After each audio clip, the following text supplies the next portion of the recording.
Israel has begun to occupy war-torn Syria, expanding its control in the southern region day by day and approaching the capital Damascus. The bold Israel move began in the wake of the surprising collapse of the regime of Bashar al-Assad in Syria. After some 14 years of resisting, the regime collapsed within 11 days of a major rebel offensive led by Hayat Tahrir al-Sham, an al-Qaeda offshoot and indirectly backed by Turkey.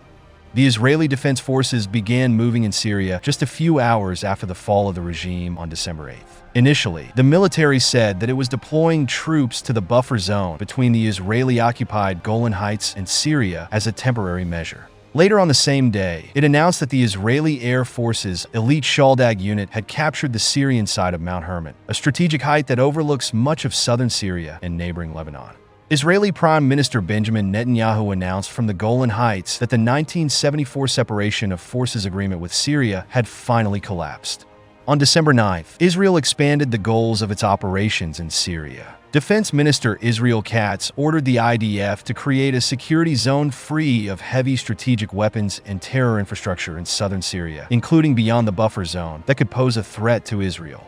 On the same day, Katz instructed the military to continue to destroy strategic weapons in Syria that Israel fears could fall into the hands of hostile forces, including surface-to-air missiles, air defense systems, surface-to-surface missiles, cruise missiles, long-range rockets, and coast-to-sea missiles.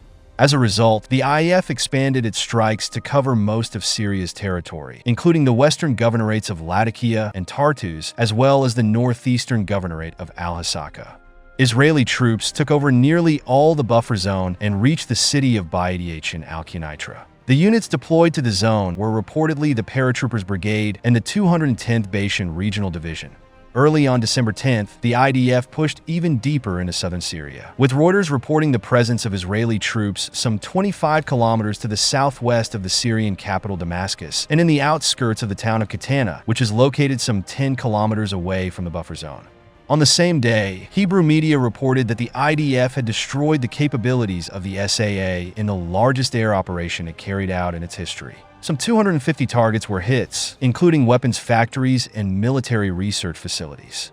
So far, the IDF has faced no resistance from HTS, which is now the de facto ruler of Syria, or any other rebel group. If this situation continues, Israel will likely push deeper, especially near the border with Lebanon. The main goal is likely to impose its will on the new government forming in Damascus.